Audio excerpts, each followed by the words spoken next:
porte la bouche de l'Éternel. Zonza sikoma kanise pa inanza.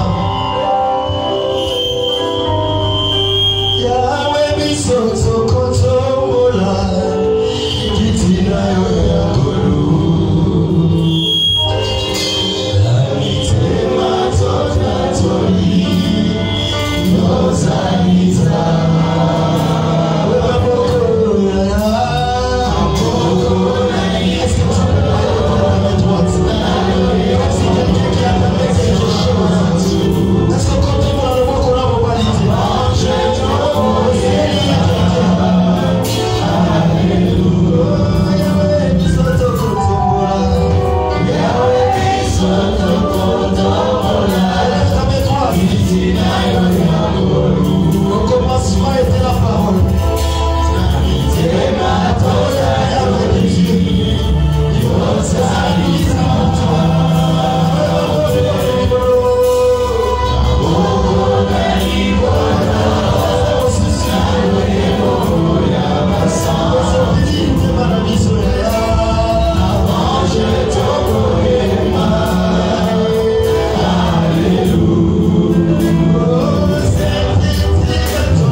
Et nous lisons au nom de Jésus.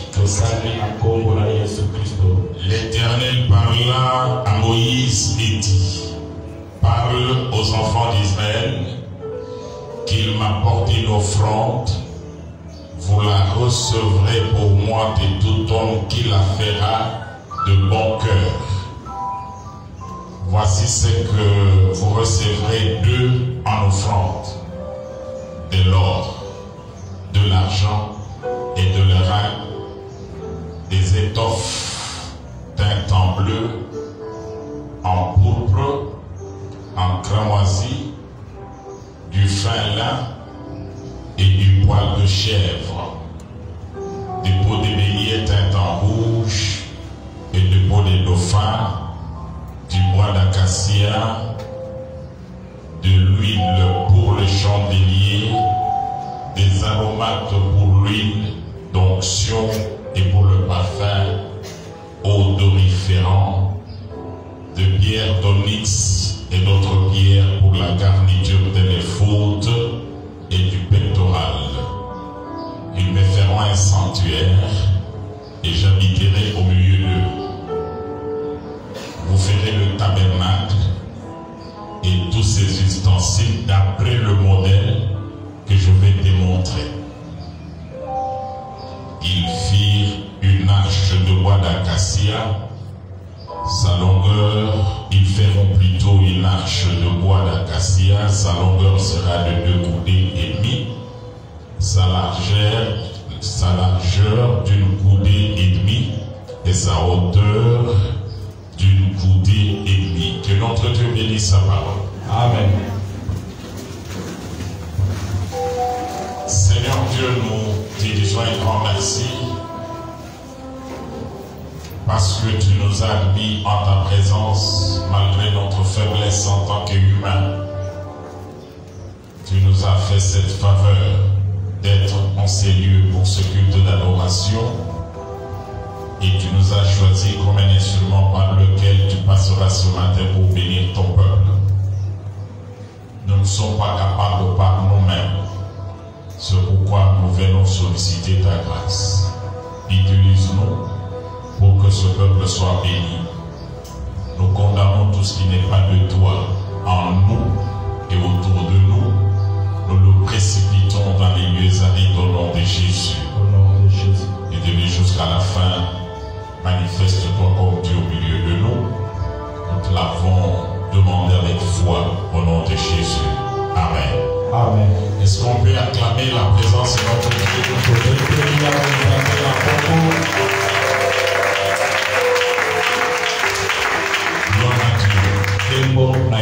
Aujourd'hui, nous continuons avec notre sujet du dimanche passé et nous allons le clôturer aujourd'hui.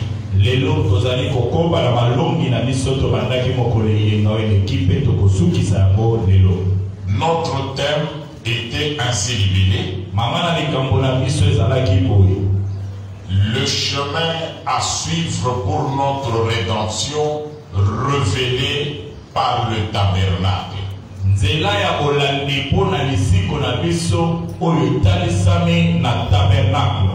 Le chemin qu'il faut suivre pour notre rédemption. Le tabernacle nous facilite la compréhension. Nous sommes partis avec 2 images. La première image, c'est la sortie du peuple d'Israël de la servitude vers la terre promise.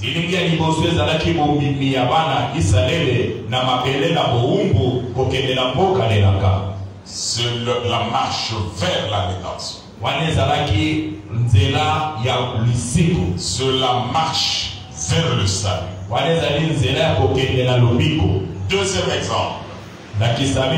Nous avons parlé de l'exercice de culte dans les tabernacles.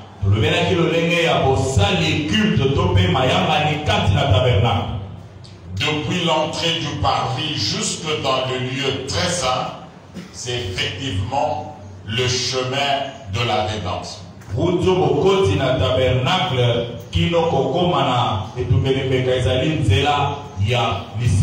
Ces 2 images, c'est l'ombre de Jésus qui est au centre de la rédemption de l'humanité.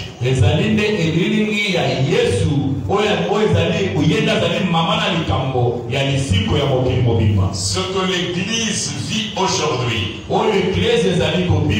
c'est effectivement la marche dans le désert vers la terre promise. C'est effectivement l'entrée par le parvis jusque dans les lieux très saints. Et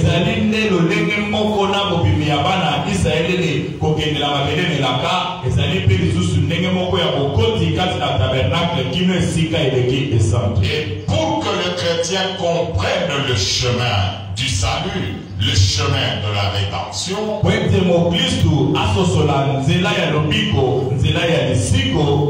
il doit bien maîtriser le culte dans les tabernacles.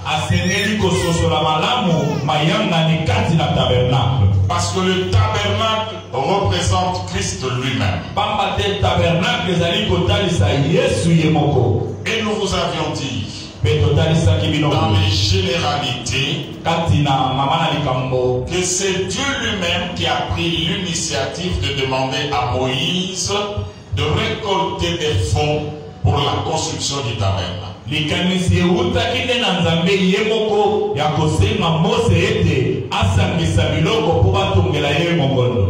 Il a voulu venir habiter au milieu de son peuple. Et cette manifestation physique de sa présence devait se traduire par cette construction du tabernacle.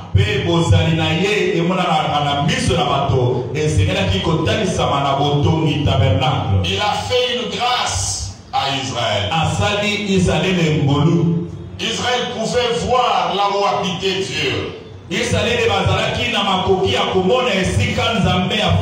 À d'autres termes, il voyait la gloire de la présence de Dieu.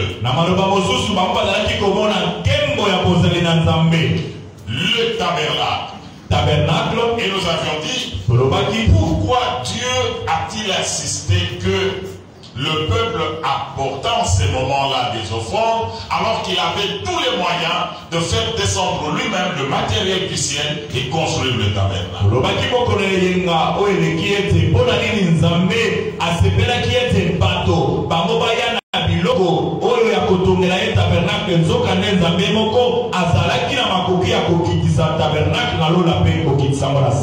C'est parce que tout simplement Dieu veut l'implication de tout homme dans son processus du salut.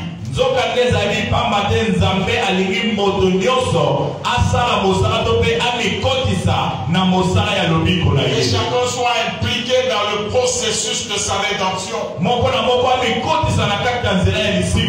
Que chacun comprenne l'importance de sa rédemption. Qu'il dépense de ses moyens.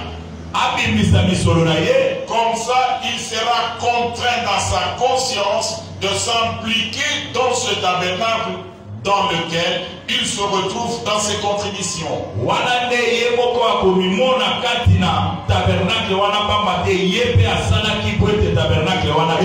Il ne va pas dire que c'est le tabernacle de Moïse, mais il va considérer que c'est le tabernacle que nous-mêmes nous avions construit pour notre Dieu. Implication personnelle. Avant d'être une implication nationale, ça doit être une implication personnelle dans le processus de la rédemption. Par rapport à la rédemption, Dieu interpelle la conscience de tout un chacun. Quand nous venons à l'église, si nous venons par obligation, parce que les parents vont parler, mon mari va me faire de remarques, ma femme va me faire de remarques, vous n'aurez jamais atteint le but de votre rencontre avec Dieu en Seigneur.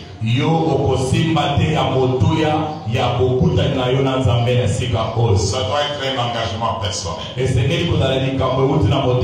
C'est cet engagement personnel qui fera que tu puisses mettre de côté tout ce que tu as comme activité en ce jour et que tu viennes avec empressement parce que tu te sens concerné par ce qui se passe en sérieux.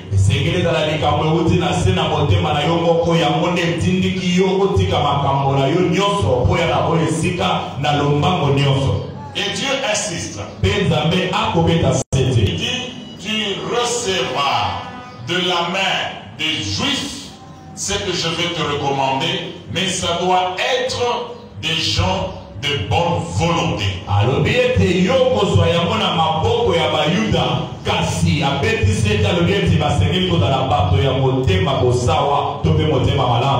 Moïse ne contraint personne. Moïse, comme tu vas là, ne contraint personne. Je reçois cette offrande de la main de tout homme qui le fera de bon cœur. Quand tu te convertis, ce n'est pas pour le pasteur. Si le péché, ce n'est pas pour plaire à quelqu'un. Tu dois comprendre toi toi-même. Et tu le fais parce que tu aimes Dieu. Et tu le fais parce que tu aimes ton bonheur. Parce que tu aimes ta rédemption. Ici, jusqu'aujourd'hui, nous avons encore dans nos églises, les fidèles aiment qu'on vienne les sensibiliser pour venir à l'église. Ils n'ont pas encore compris que dans le processus de la rédemption, il faut l'implication personnelle et il faut notre bonne volonté pour nous sacrifier. Aujourd'hui,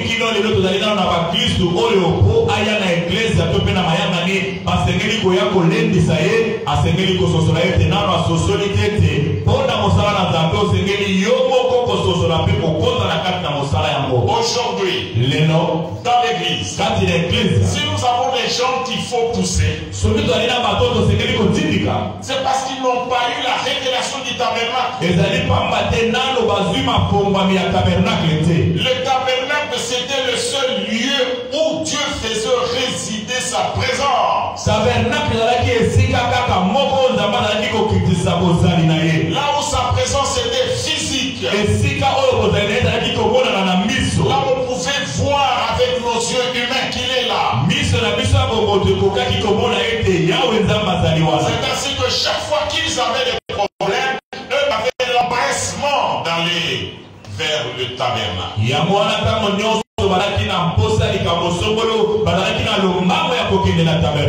avaient conscience de la présence de Dieu. Mais dans l'église aujourd'hui, nous avons beaucoup de personnes qui n'ont pas encore la conscience de la présence de Dieu dans son église.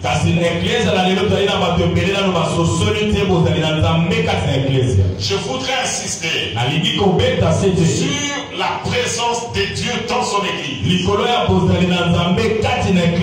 Je voudrais insister sur la présence de Dieu dans son temple. Je voudrais encore insister sur l'avantage de l'exaucement des prières dans les temples.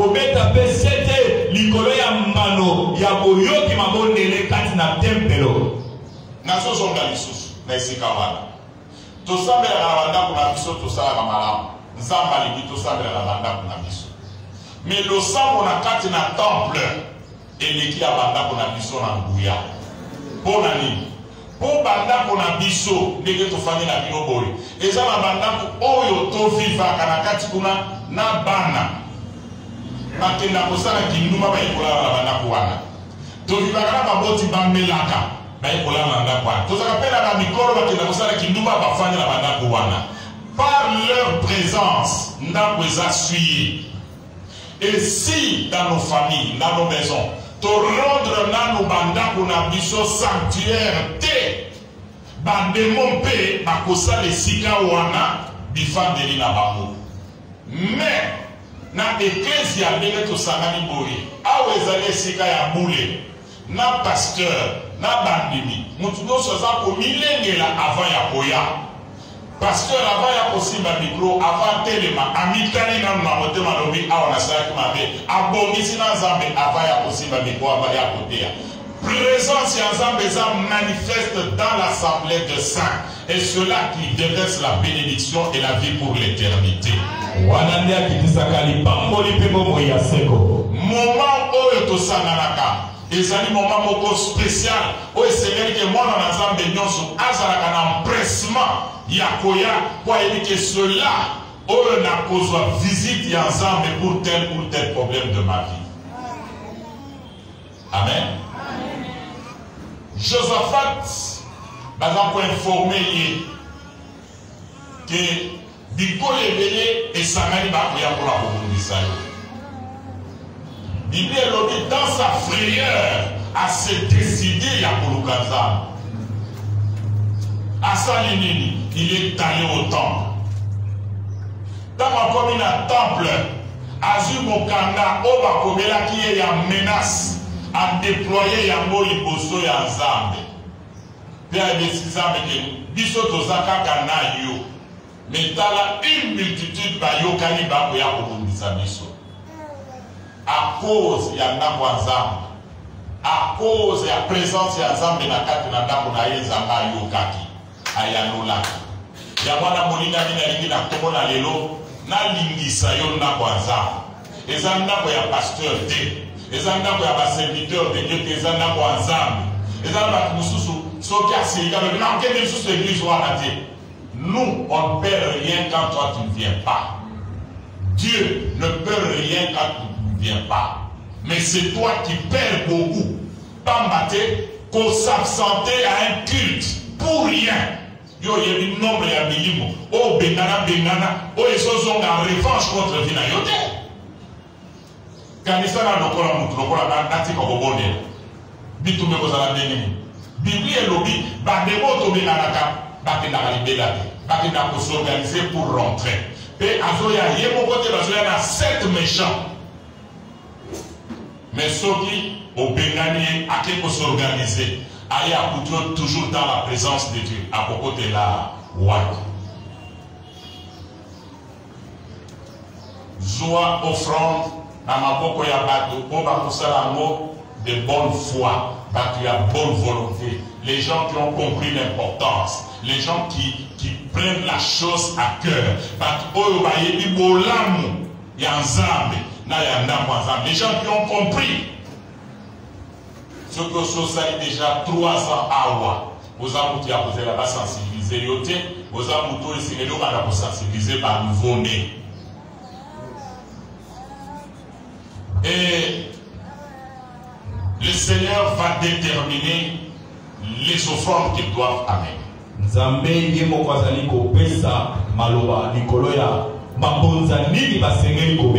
Pour la construction, il y a tant. Depuis l'Ancien Testament jusqu'à aujourd'hui, on fait toujours les appels de fonds. Parce qu'il y a des choses précises dont on a besoin pour la construction. Ce que moi, je famille, azo murmuré à l'obi, bamopé bazo senga bongo mingi, basengi lelo, on en a pour en tout cas, il faut comprendre que Moutouana Zali, pour la bola mon ayoté. Bissot, au temps de la grâce, mais nous avons une liberté extraordinaire. Mais Bayouda, le Seigneur précisait, n'apportez pas n'importe quoi. Il commence à porter moi de l'or. Ce qui va s'écrire oro awa. Les gens qui ont moi salaire naïon soana edindi. Ce qui va le dire qu'il y a un gramme moko, il y a un kilo moko, il y a or. Pambate, biloko ebele o espasalaki nango tabernacle, ezalaki recouvert d'or massif. Ezalaki or ezali ebele, ezalaki tout moi poussé te ba or ebele. Tolatisa, qu'est-ce wana mobima ba bengi arche. Tolatisa ngo or. Pona nini Nzamba zaki ko insister na biloko ya valeur baya nango. Nzambe alingaki kotalisa bango ke biloko tozwaka na mokili ezali comparable na oyo apesa biso te la vie éternelle. Ayoka amen na yote. Amen.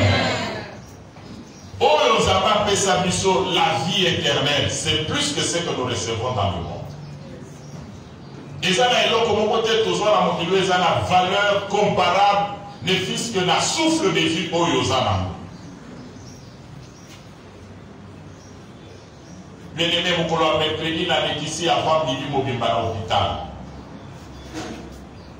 Le temps où j'étais là, j'ai vu comment les familles, à chaque moment,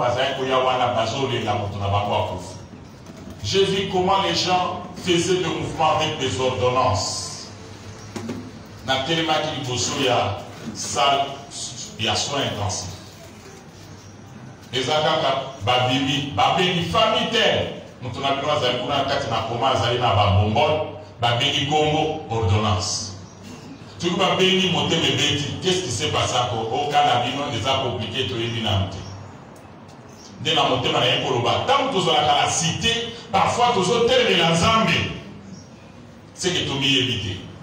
Ndenge tozaboye tozali kutulu ya pamba tozali lokola sani ya mbele basima mwana maboko na Nzambe soki atiki kaka mokeboyi opanzani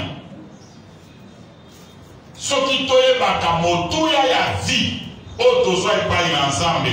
Bakoki ko forcer bisote pour ensemble. Bakoki ko forcer bisote toya na ndako azar. Yango wana à l'église primitive, eux ils étaient au temple tous les jours.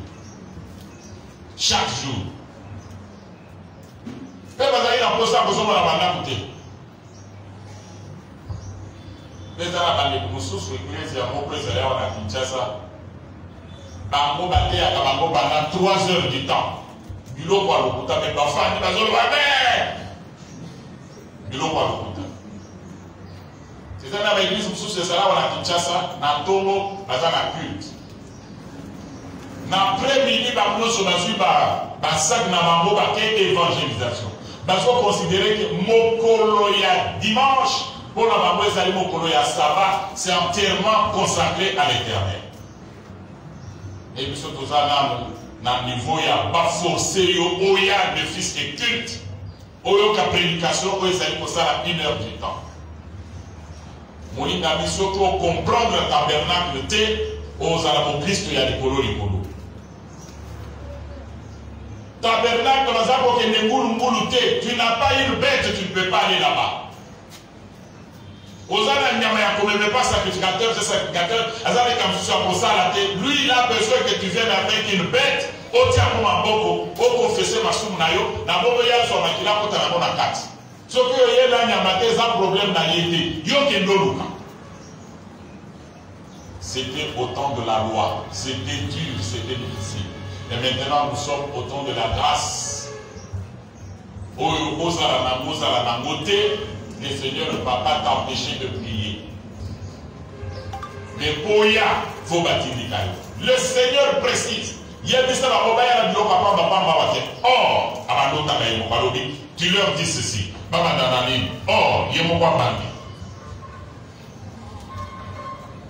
Voici ce que vous recevrez d'eux en offrande.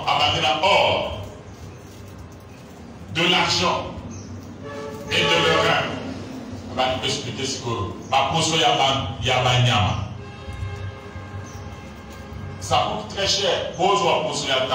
Il faut dépenser là 150 dollars pour la tabac. Donc c'est-à-dire 100 dollars et quelqu'un pour y aller offrande. Il détermine les matériaux, il détermine les tissus, il détermine même les couleurs des tissus qu'on devait amener. Pourquoi? Parce que pour lui, il voulait que les chrétiens comprennent l'importance de sa présence au milieu d'eux. Amen. Nous allons subdiviser les catégories des offrandes qu'il a demandées en 3 groupes. Le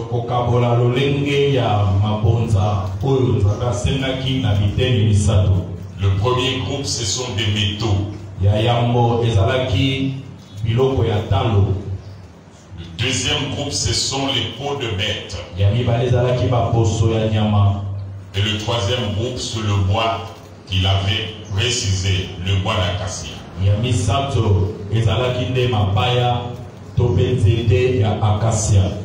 Moi, je ne vais pas aller dans les détails, mais le prédicateur de mardi et de jeudi vont exploiter les textes pour vous expliquer ces choses.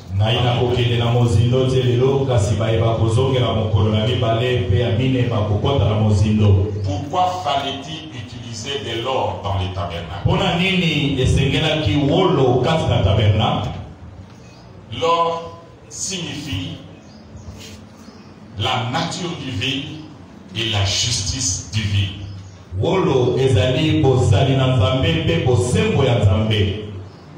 Et l'homme de Dieu vous donnera de textes bibliques à ce sujet. Pourquoi l'argent? Parce que dans la Bible, il est dit à Israël que l'argent sera utilisé comme un prix pour le rachat ou pour la rédemption.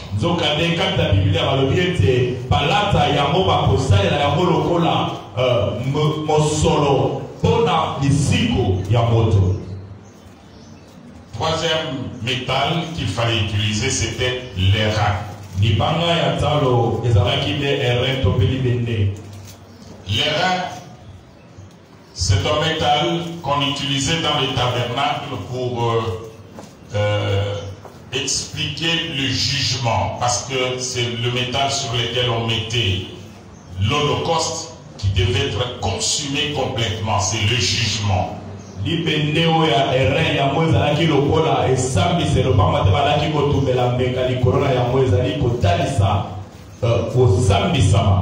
Ainsi, le rein devait se retrouver là-bas pour constituer l'autel de rein, l'autel des holocaustes qui était dans le parvis.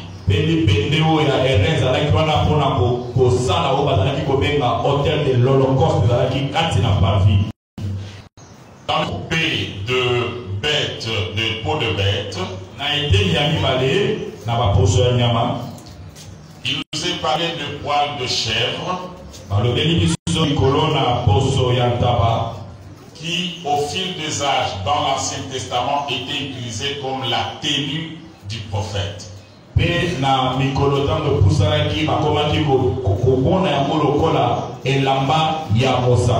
Le prophète s'habillait de peau de chèvre. Quel était le sens de cet habillement de peau de bête?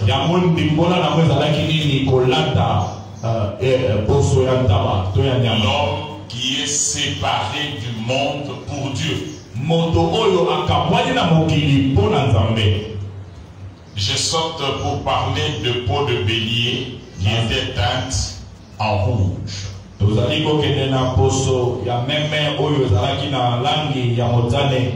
C'est le dévouement jusqu'à la mort. J'avance avec le pot des dauphins.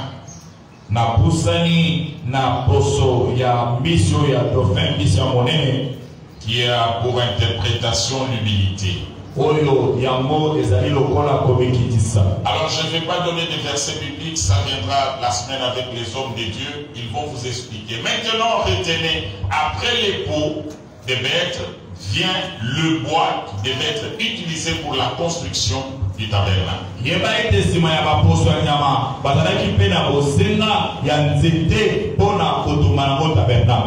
Mais quand on a construit le tabernacle, dès que tu arrives, tu ne peux pas voir le bois.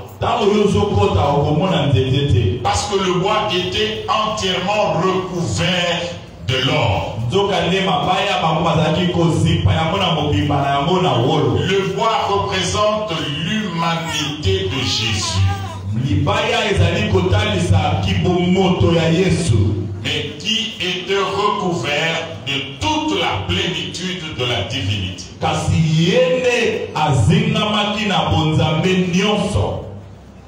Amen. Amen. Voilà, nous avions commencé notre marche. Aujourd'hui, nous allons terminer avec le lieu très saint.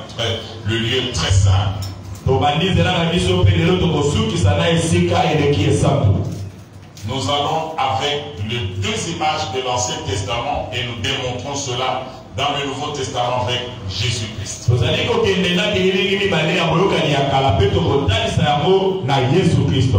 La sortie des enfants d'Israël de l'Égypte vers la terre promise, c'est le chemin de la rédemption que nous chrétiens nous suivons aujourd'hui.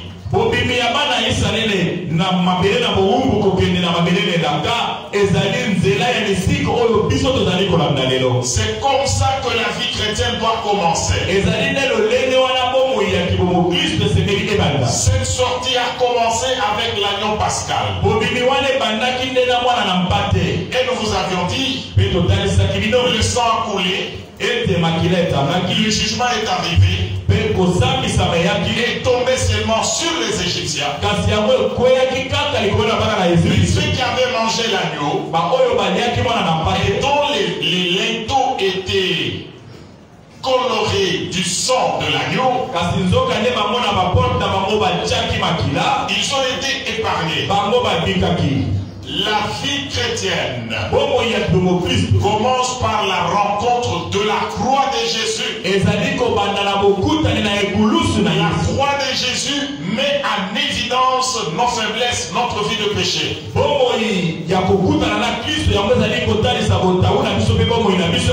Celui qui s'appelle chrétien aujourd'hui doit être en mesure de dire, avant de rencontrer Jésus, voilà ce que j'étais, voilà ce que je faisais, mais depuis que je l'ai rencontré, voilà ce que je suis devenu.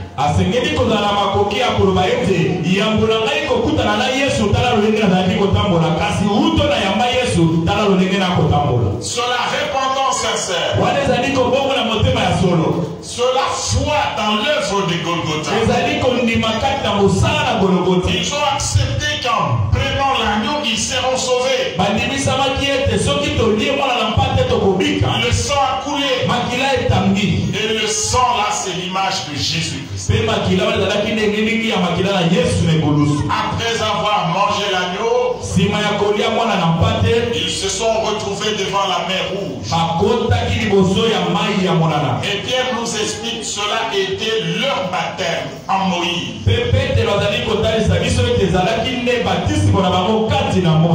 Par le baptême, tout ce qu'ils avaient reçu comme enseignement en Égypte, tout ce qu'ils avaient fait comme abomination en Égypte, a coulé avec l'eau. Au sortir de ces eaux, ils ont chanté un nouveau cantique en l'honneur de l'Éternel. Au sortir de eaux, ils ont été conduits par la colonne de feu dans le désert. C'est à partir de la sortie de l'eau qu'ils sont devenus un peuple adorateur. C'est la même chose dans le tabernacle. Dans le parvis. Le premier élément que tu rencontres, c'est l'autel des holocaustes. Là où tu amènes ton offrande. Celui qui amène son offrande reconnaît que je suis pécheur. Et il met ses mains sur la bête et confesse ses péchés. On égorge la bête. La bête prend votre place. Dans la mort, c'est l'image de Jésus. Cette image qui est bien expliquée dans Isaïe chapitre 53. C'est le péché qu'il s'est chargé. Nous l'avons considéré comme un homme puni. Rejeté par Dieu. Au contraire, il a pris notre place. Le châtiment qui donne la paix est tombé sur lui. Dans le parvis, cette bête sur laquelle nous imposons le main, c'est juste une image. Et la réalité est en Christ. Christ a senti le poids de nos péchés. Il a souffert à cause de ce que toi tu es en train de faire aujourd'hui. Il a souffert à cause de ce que nos parents ont fait.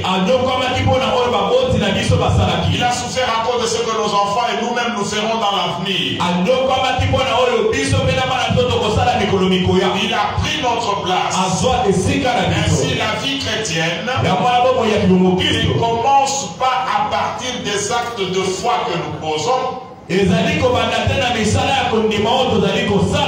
commence pas à partir du moment que nous commençons à servir Dieu. La vie chrétienne ne commence pas à partir du moment que nous prenons des charges à l'église. Mais la vie chrétienne commence à partir du moment que nous nous rendons compte de ce qui a été fait à notre faveur sur la croix.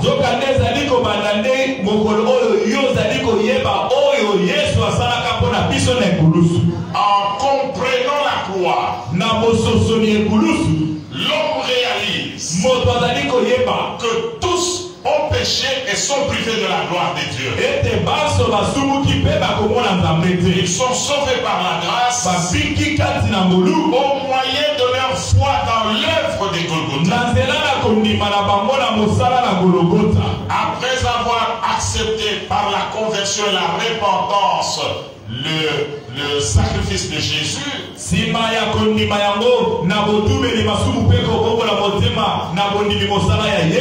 on quitte l'autel de parfum, on va à la cuve d'eau dans le tabernacle.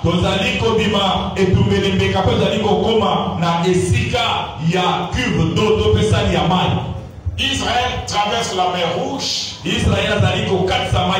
C'est leur baptême. Les Juifs passent par la cuve d'eau.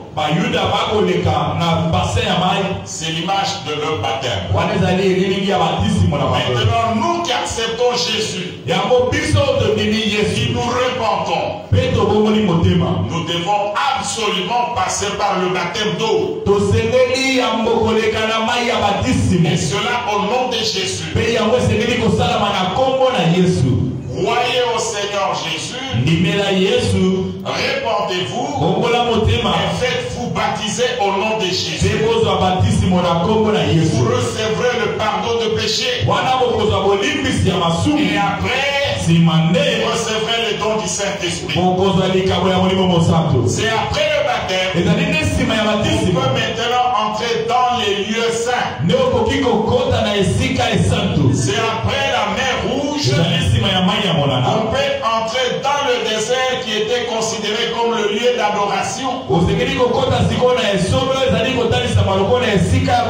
Dieu a dit à Moïse, dis à Pharaon qu'il libère mon peuple, qu'il aille dans le désert pour m'adorer, pour me servir. Et Pharaon a résisté. Il voulait qu'il parte sans offrande. Il parte sans troupeau. Moïse a dit, nous ne partirons pas mes filles. Parce que nous ne savons pas ce que le Seigneur va nous demander dans le désert comme offrande pour notre adoration.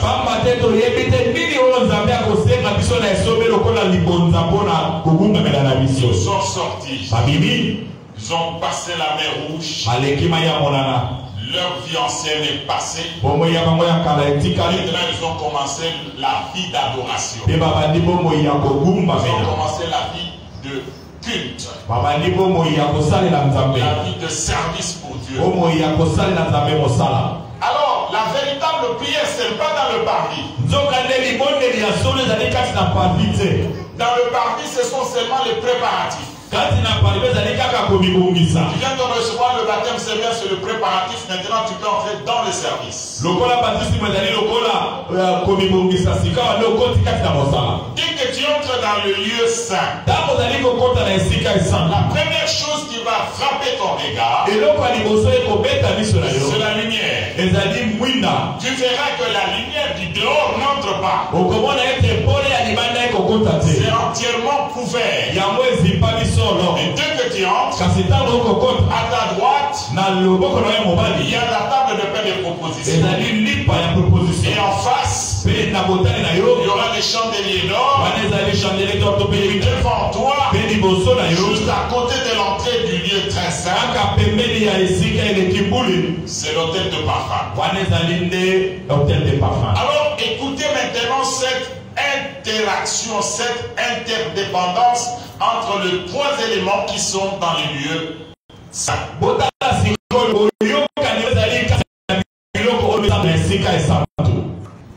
Pour que les sacrificateurs qui entrent, pour que celui qui entre voit ce qu'il doit faire, il faut qu'il y ait la lumière du chandelier. Le chandelier, c'est l'image du Saint-Esprit. Le Saint-Esprit n'est pas donné dans le parvis, mais Pierre a révélé le jour de Pentecôte. Seigneur Jésus, comme vous avez cru au Seigneur Jésus, répentez-vous et faites-vous baptiser au nom de Jésus. Et vous recevrez le don du Saint-Esprit. Le Saint-Esprit va vous permettre maintenant de comprendre les Écritures. Si vous n'avez pas le Saint-Esprit, vous ne comprendrez rien de ce qui est écrit dans la parole. Quand on va commencer à lire les versets, toi tu vas dormir. Tu n'auras même pas le goût de suivre la parole de Dieu pendant 30 minutes. Le Saint-Esprit seul va te donner la soif de la parole, la soif de connaître Dieu, la parole de Dieu. Le goût de la lire ne vient que par le Saint-Esprit. Regarde comment toi tu mènes ta vie chrétienne. Une semaine sans toucher à ta Bible. Et après tu diras, nous sommes dans cette église, ça fait autant de jours, mais nous sommes en clarté. Au monde en clair nani. Ah, vous avez agité, que vous voyez, pam, la salle carte va passer aux bénédictions. Non. Ici, il faut rencontrer Dieu et c'est Dieu qui bénit. On le rencontre dans sa parole. Amen. Autant la Bible balabone. Au vol en béni. Bible coûte aux ânes en beauté. Au nazan en téléphone. Téléphone tant que vous fongola. Pour voir le temps la Bible est par au benga au coca. Montagne ya Biblia. Zalana Bible ya papier. Aux autres salariés bassines kuna. Après aux ânes agenda na yo pembeni. Aux autres noter makambo za base pour inspirer yo. Où ils sont frappés pour mourir. Où ils sont constitués de nourriture à jour. Autant la Bible, le mot aventure, il y a Tintin, tout, aventure, tout ça, autant tout ça,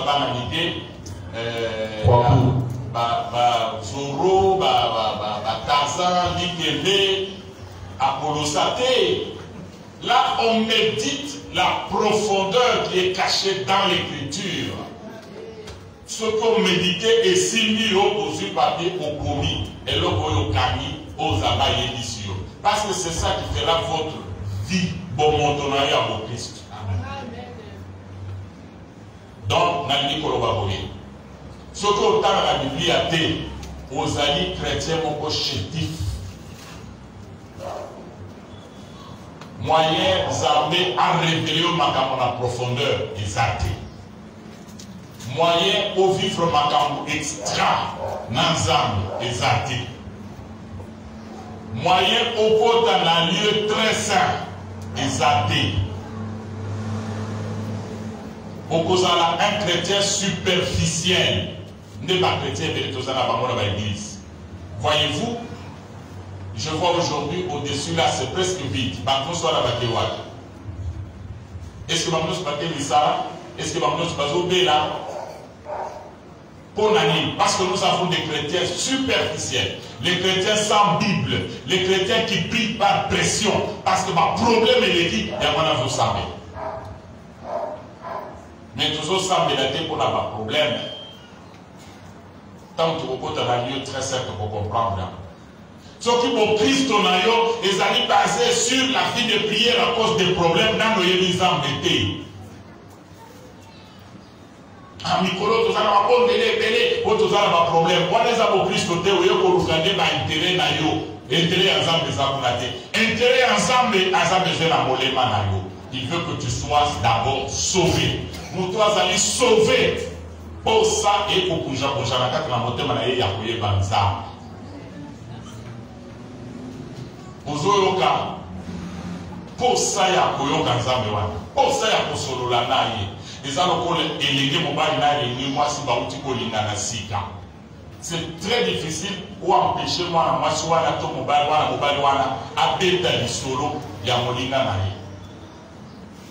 partout il passe, j'étais avec Eric. Partout il passe, j'étais avec Marie. Même les cas important, il s'est on a causé avec Marie au téléphone. Ça veut dire quoi? Pour naïe. Comme wana, mutuana a marqué vie naïe. Les filles à battre awa, Jésus n'a pas marqué à côté. Mon collègue Jésus a marqué vie naïe, au coma li bomba pour naïe. Aux alabazo lamba, ils allaient nous prêter au non, je ne peux pas manquer le culte. Naoya voulu après. Nazolo bela lieu saint. Lumière oye kosungayo. Au monde qui est plein de propositions à un chandelier d'or, image à Saint-Esprit. Saint-Esprit a posé la moussala ya yamo parole. Nazo soromanam de kumoko na potolobi abapokwa. Azo expliquer na lobi pasteur. Tango tozo te ya biso kuna na Congo. Makambo ebele oza koyebisa biso toza kozwa kaka ke azoloba na ye tika kaka koloba. Me mokolo mosusu moninga na nga moko amema ngai kuna na Kinshasa na église moko tokomi boye bazwi biblia mote ya zwi biblia atangi likambo ya genre asilisi akangi na lobi awa biso tozali na grâce prophétique na kolobela eloko moko te na kati na likambo oyo touti kotanga mais lelo na kodémontrer bino que nous avons un Dieu de prophétie ici. Abandi kobenga bato azopesa prophétie. Abandi kobenga bato azopesa prophétie. Aba sukisa talam bito ya mafuta ekobima bato babima kuna basopela bango mafuta alobi bazo bengisa ye moto abengisaki alobi aleka liboso alobi te epai na biso papa na biso apekisa biso bapakola biso bamafuta pamba te moto abenga ye wana alobi bien eza bamafuta moko ezofungolela bato banzela alobi na boya mais après mikolo ndeko wana oyo abengisaki atuni ye okendaka tika yokutomonaki avant ezali na komaka mwanzambe te azali kosala biso apartir ndenge ozali azali biloko ya molini. Écoutez bien aimé dans le Seigneur, si vous n'avez pas la bonne parole, bakwambale yo batili kyo na eloko mosusu tango asilisi ndeko mosusu toza kosolola conférence alobi pasteur napena aza na témoignage ekomaki ngai awa na poto nake na église moko okoma kaka nakomi boye pasteur abando prophétiser nalobi tu as une étoile. Et toi, nous avons dit, tu seras un grand serviteur de Dieu. Passe devant, je vais te oindre. Il y a le buté, il a passé maintenant, il y a un oindre. Yo monika kaka lelo esko yebiso ni malaki hotel la mwasi o monika malamo ko oindre na atika biloko wa. Ba bazo ya possible prophète ou azana mbuya vraiment o eza grâce biso to lukaka wa to na alobitika. Pesi maya mikolo. Aye pour découvrir des pasteurs wana azo vivre na mwasi moko ya mundele o abanate mais azo pakola batu mafuta personne ne juge ce qu'il fait. Pourquoi? Parce qu'il n'y a pas de chandelier d'or et il n'y a pas la table de paix de proposition. Culte et tambolaka na molimo mosantu na liloba na nzambe. Même façon ya kobondela, tu dois prier conformément à la parole. Yegoto sambela ko bakoko na biso nyonso basimba bakisi bakufa biloko bato sambela kufa est-ce que ça dans verset biblique zomo papa boma bango est-ce que Bible lobi boma bango les Bible lobi vous allez marcher sur les serpents les scorpions et sur toute la puissance de l'ennemi et rien ne pourra vous nuire. Amen. Oh union ces amis force ya molini tozo nyata yambo. Amen. Ceux qui ont la force ya molini quand la biso to kunyata yote to kunyata de force. Ceux qui ont le babanya ta force na ngata yo na force bokoke. Mais biso to kote le bateke muto kufa. Muto biso to ko mama mutute muto na ba de rendre compte pas na nzambe ko na makambo na ye. Mais biso so ko liko bungisa biso na bili mona mbindo les esprits là on va vers à nous. La main de Bible lobby, nous ne luttons pas contre la chair et le sang.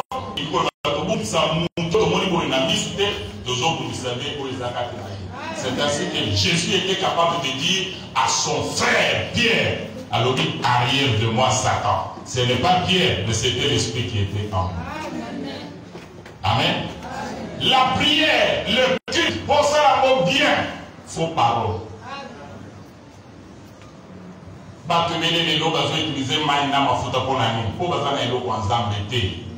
Ils veulent impressionner les gens. Les gens ignorants qui ne connaissent pas la parole. Parce qu'il y a encore mouillé Bango.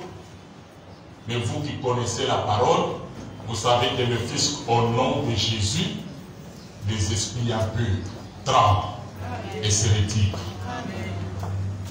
Écoutez maintenant, dans le lieu très saint, le troisième élément, c'est l'autel de parfum sur la prière.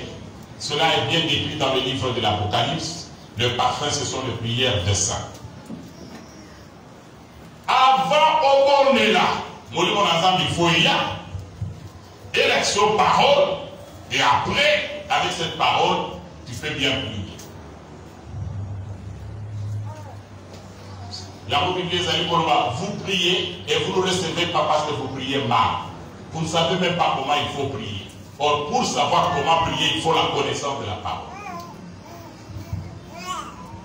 Mutozo sambela nazana mwasi nanda wazo sambela nzambe maso makamozo salela ngai na monike za mwasi afina ngai te longola nzambe oditela ngai mwasi afina ngai longola wane likoro ba kufa nzamba oyoka soko bana mwasi ya mabe ozobodela ka akufa te yodo tokufa pa comment de la kufa senga conversion na ye osio balani makabu ya obo senga conversion. Si vous avez une conversion exaltée, il y a des gens qui mais la Bible est précieuse là pour ces gens qui ont pour ceux qui parlent de la vie, il y a il faut passer de l'eau, l'iwa et la taille. L'autel de parfum des amis pour permettre d'engager de ceux qui sont ici pour un quota dans un lieu très saint. La prière, je vous l'ai toujours dit, est la seule activité spirituelle qui nous garde, qui nous maintient dans la présence de Dieu. Au moment de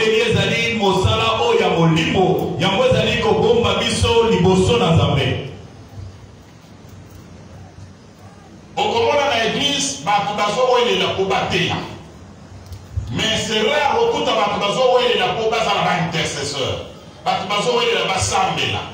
Pour programmer la prière,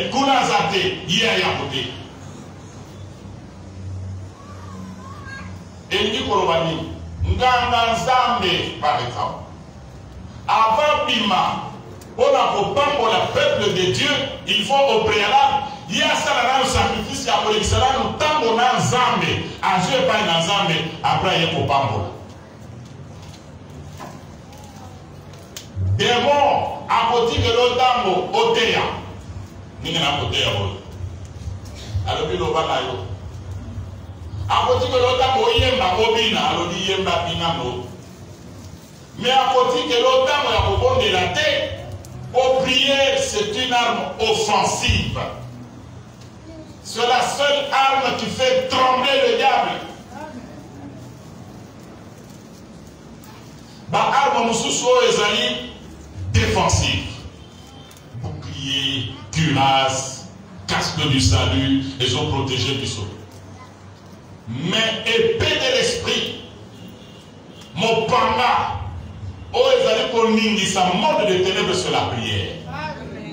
Au confond de la télévision, au tali match, au tali théâtre, au tali information, mais ce que le bikaka aucun maroba dosa mais aucun bikaka mise au plan ensemble la pommier pour démon et dit que ce que c'est mis à Moana pour neutraliser. Tu comprends? Tu ne pries pas beaucoup. C'est parce que la parole n'est pas là, le Saint-Esprit n'est pas là. Si le Saint-Esprit il est assisté. Pour ça et pour Japonja. Je me rappelle, quand le bishop Zaba est toujours en Salsa, non, à Martin. Vous avez dit ici, il y a un bon délit pour vous avez dit un temple boité, vous avez dans une école sous les arbres. Vous avez dit une permanence. Et c'est comme vous avez dit ça qui est un bon délit. Vous avez dit la bitoko. Mais, et les jeunes filles, et les jeunes garçons, tous les bango na kati na permanence, mon tout à pour se là, azale pas na bango. Na ba obazo que des classes, na ba obazo que de musala, mon tout sozo nous la kaka, allo moi classe allo musala ayawana. Qu'est-ce qu'on faisait là-bas? On discutait de la parole de Dieu et on priait. Viwana et l'ongola biso posé à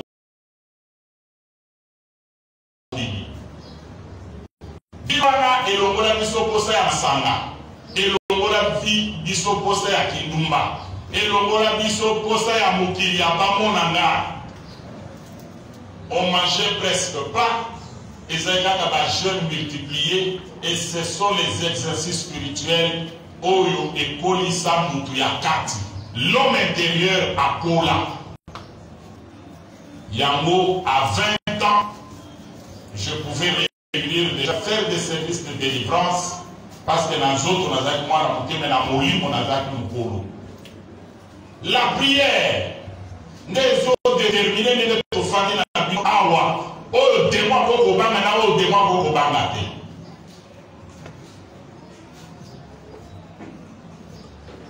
La prière.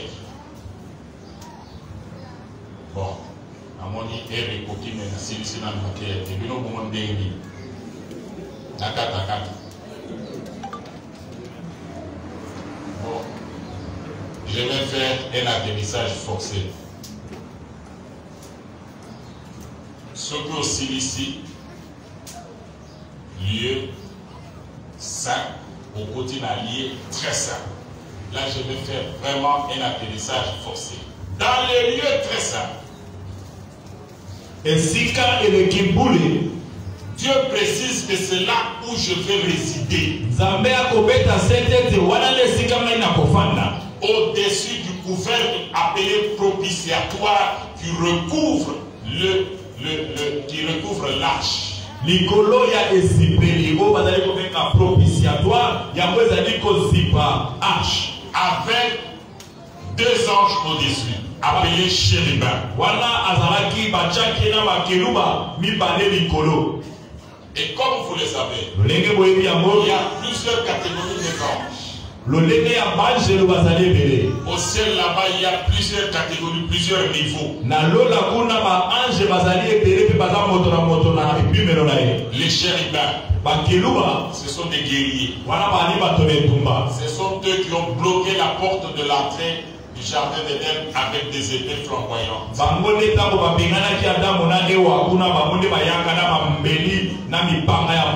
Ce sont des guerriers, des combattants qui entourent, qui font la sécurité du trône. Il y a le groupe qu'on appelle le Séraphin.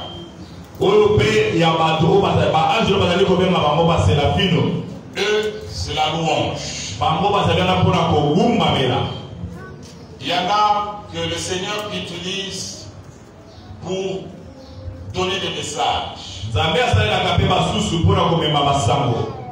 Comme celui qui a parlé à Marie.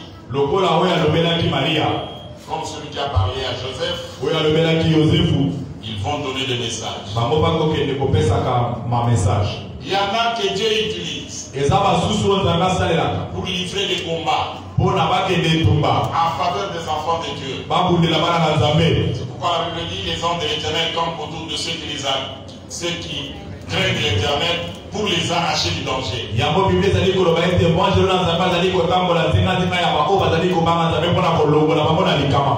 Bref, quand on parle des anges, c'est directement lié au trône. C'est directement lié à la présence de Dieu. Dieu habitait là dans les lieux très saints d'une manière physique. Le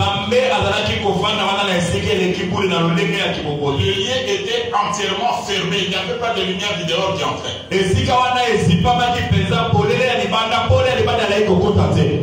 Mais la lumière venait d'où? Pour que le souverain sacrificateur entre et fasse le service. Il y avait une lumière surnaturelle qui était en dehors du temple, au-dessus et dedans. Remplissait le lieu et au-dessus du lieu, chaque enfant d'Israël, dans n'importe quel coin où il se retrouvait, il pouvait voir la gloire de Dieu, cette Shekinah qui était représentée par une colonne de feu.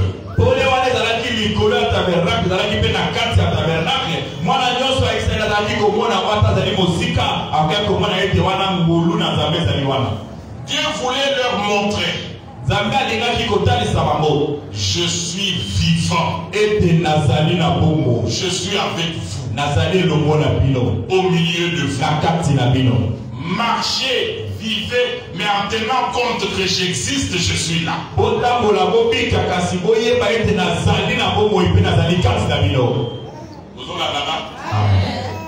Lieu très saint. C'est le lieu qui doit rappeler à Israël que Dieu existe.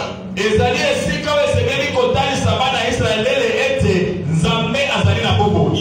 réel. Il est influent.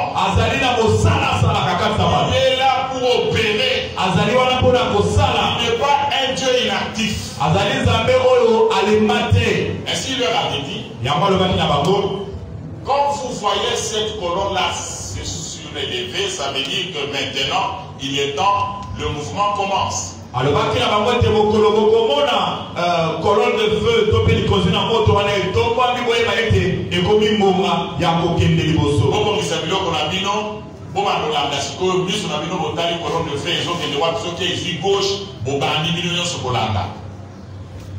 bon vivre mais botala kangai nazali.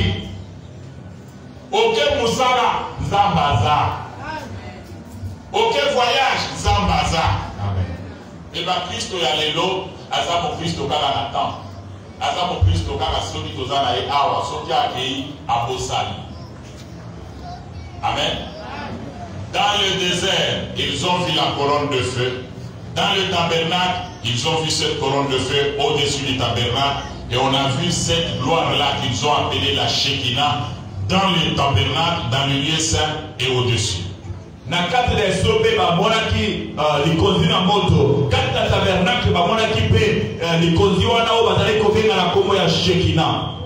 Trois éléments sous-tendent la présence de la Shekinah.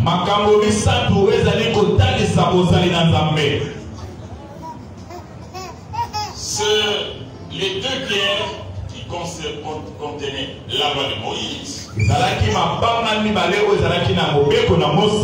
Sur la verge d'Aaron. Et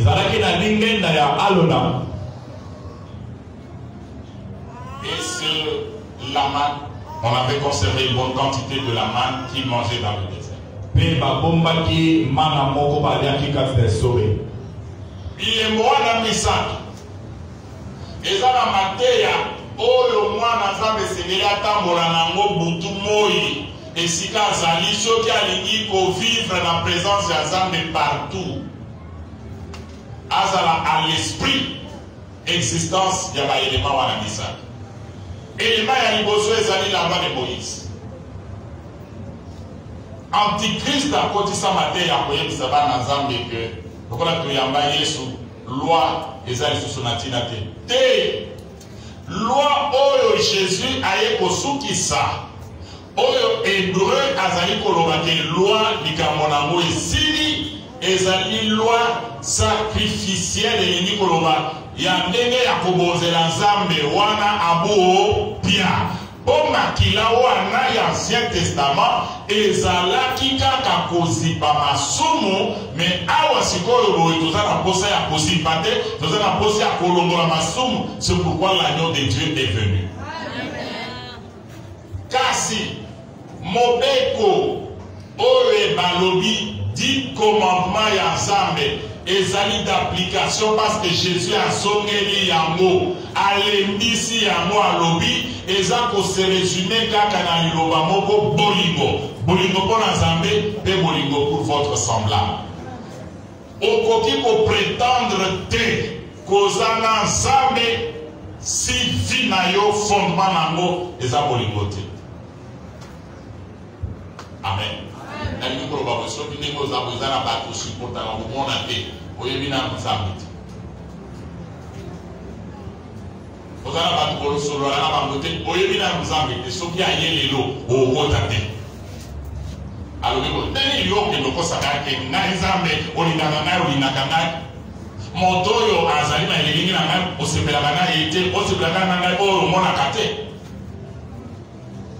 La présence de Dieu dans la vie d'une personne dépend de ce qu'il fait de la loi de Dieu.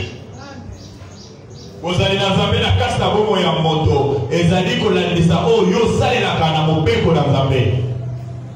Tu es là? Amen. La loi de Dieu, c'est l'amour. Mopeko na Nzambe ezali bolingo. C'est pourquoi c'est pas facile d'être pasteur, c'est pas facile d'être un homme de Dieu. Ezali peut-être kozala boko kolipate to pe mosali na Nzambe. Ozala pasteur, bakonya toti na makolo.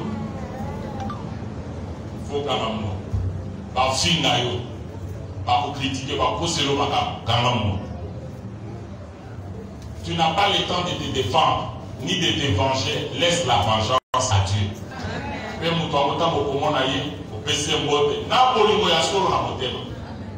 toi, combien de gens tu ne veux pas voir? Combien de gens tu ne supportes pas? Et après tu veux être avec Dieu. Aux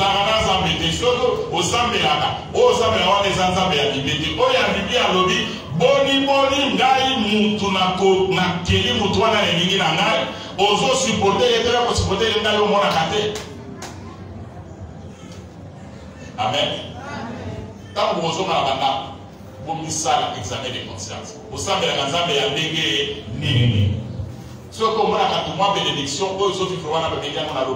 la providence divine. Et nous avons Maya Moula, du Korea Bilanga Yababola, du Korea Bilanga Yababovre, Yabariche, Mpe, Biloko Yabilanga Yabamope, Nabaki Yababe, Kola Kazela Moko. Ça, c'est la providence divine. Le soleil, quand il s'élève, Bilanga Yabatnos et Biki, ce qu'on a dit, Maniok Nayo et Kaoki, ce qui paye à Tanyo et Ayepe et Tom. Ça, c'est la providence divine.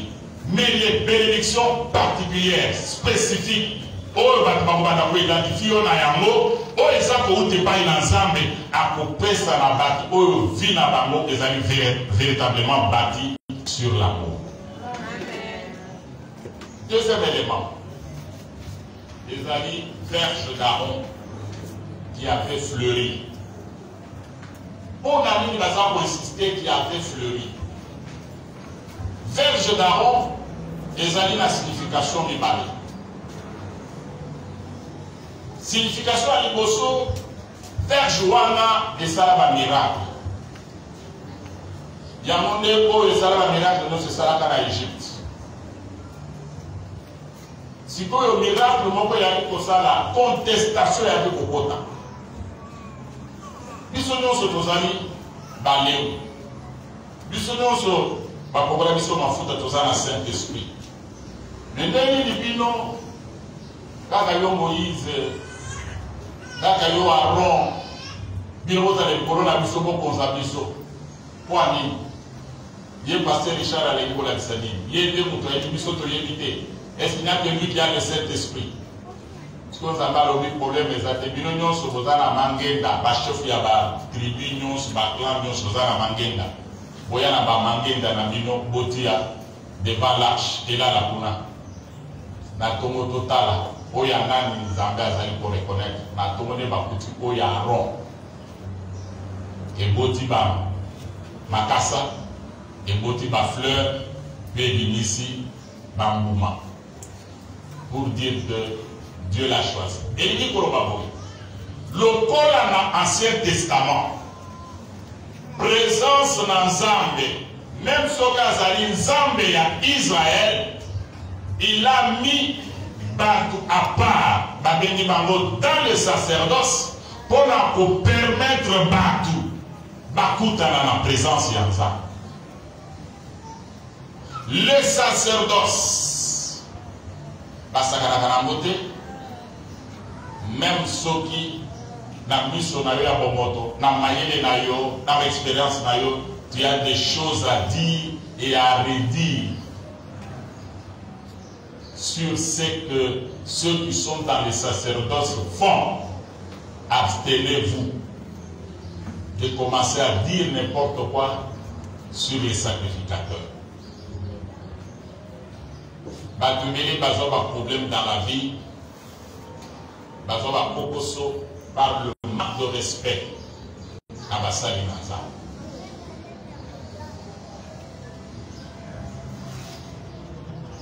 Présence ya Nzambe na kati na bana na Nzambe dans l'Ancien Testament avant le tabernacle ezalaki assuré par Moïse lokola mokambi nzambe alobi okokamba yo moko te okamba na baancien ya batribu nyonso alobi bawana bakosala mosala ya boye kasi mosala ya bongama nzambe Lévi lévitique bana ya Lévi bango nde bakosala mosala me na kati na bango nyonso bazali balevi baza balévitique kasi bango nyonso bakozala basacrificateur te na kati wana ekolo boye bango bazala basacrificateur bango bazala balévitique c'est-à-dire quoi baoyo bakozala na mosala ya komemela banganga nzambe mai komemela bango boye soki asali mosala longoli kutulu na chandelier bango bake kobwaka mai esili mai ebebi bango baye kozongisa ye na ngai mai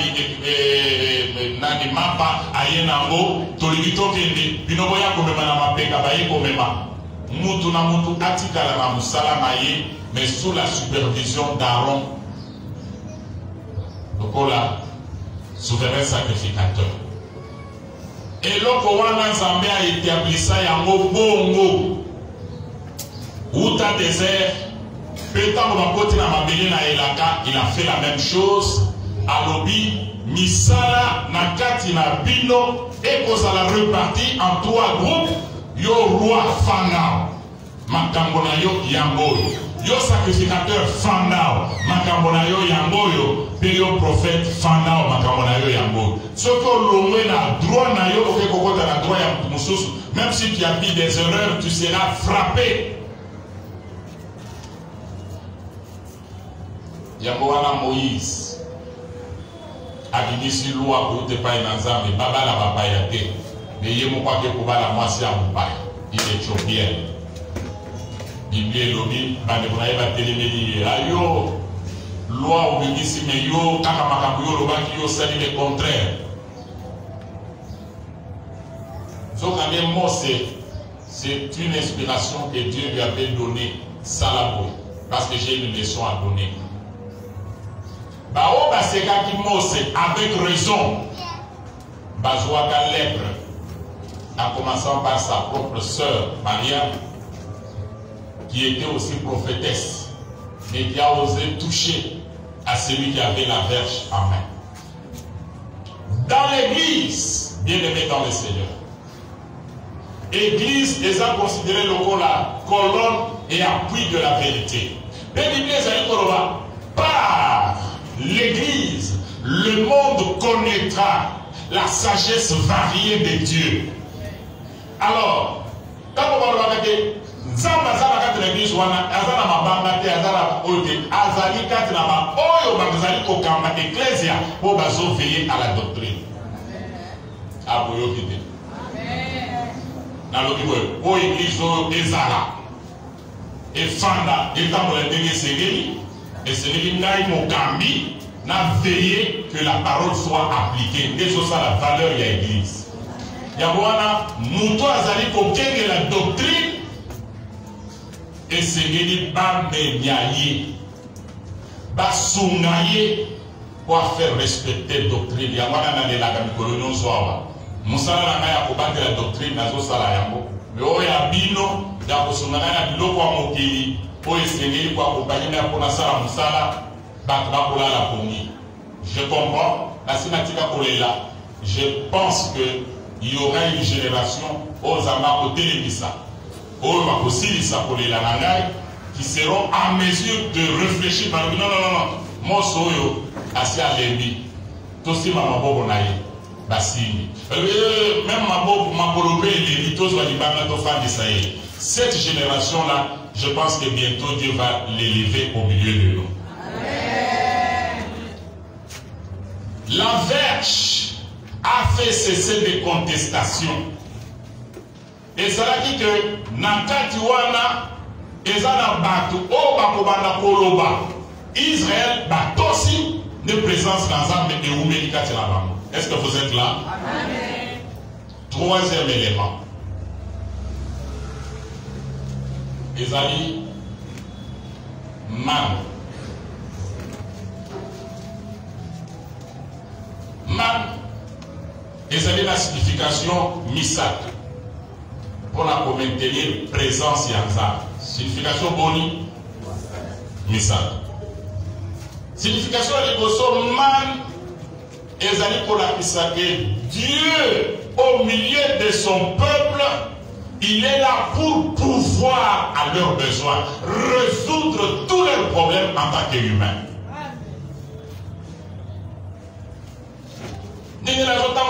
Israël, quand vous se rappelez que Awaman ezali, et rappelez Pino Likamboana, Kenan le Salamate, Kuisi le Salamana, problème, il y a des milliers de personnes dans le désert, il y a un Zala résolu.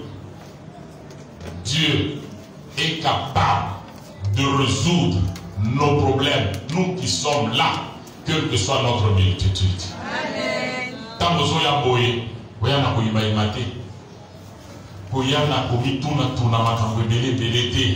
Dieu te connaît. Ange baza déjà mobilisé pour avoir ça. Zambe Musala, Zambe Libala, Zambe Kobota, Zambe Santé, Ayebi. Kaka ndenge ba murmurer kaka. Alors bien ça va commencer la lobby, le problème sera résolu. Il est capable de résoudre tous nos problèmes. Amen. Amen. Deuxième signification. Man. Ezali bilei. Yabale Kinzela.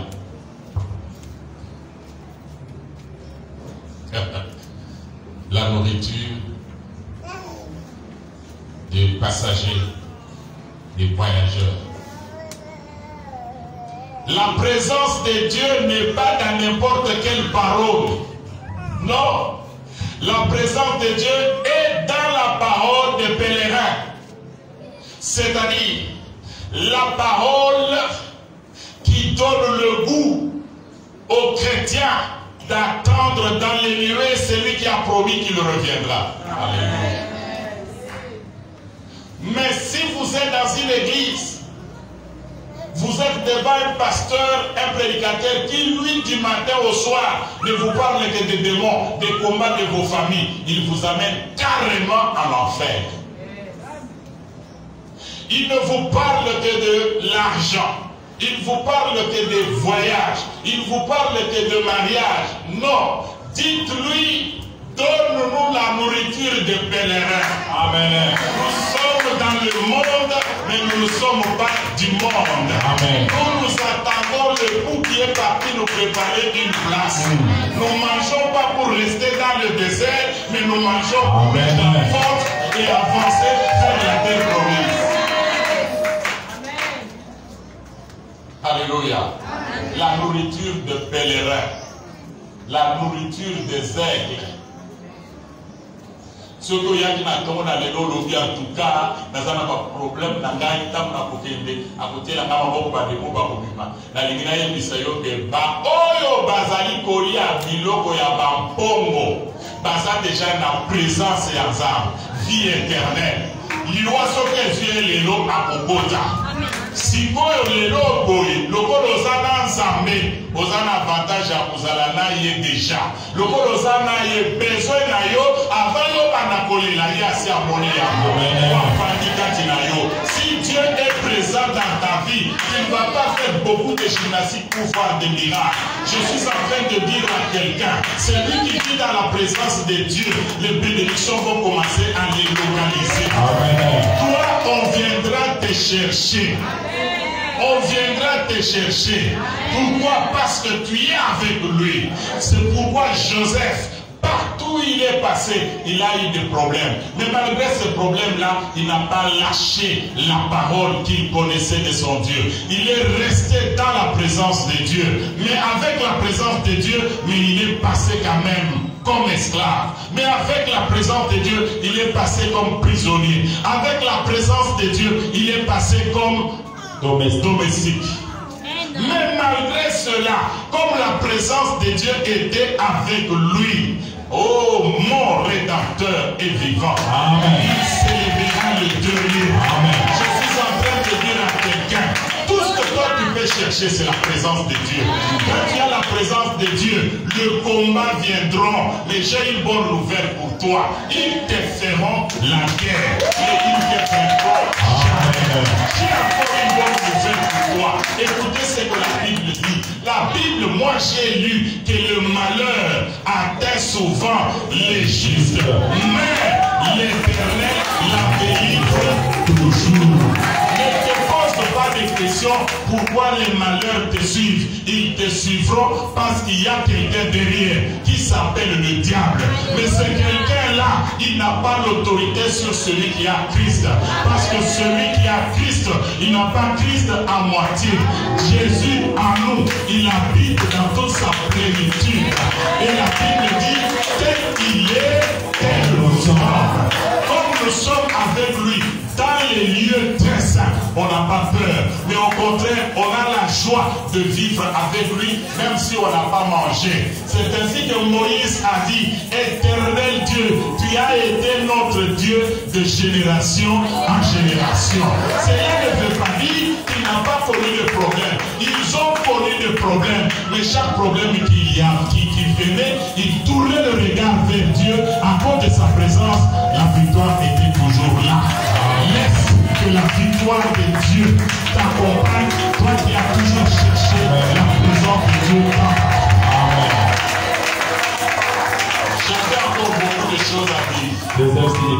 Mais je sens que physiquement je suis fatigué.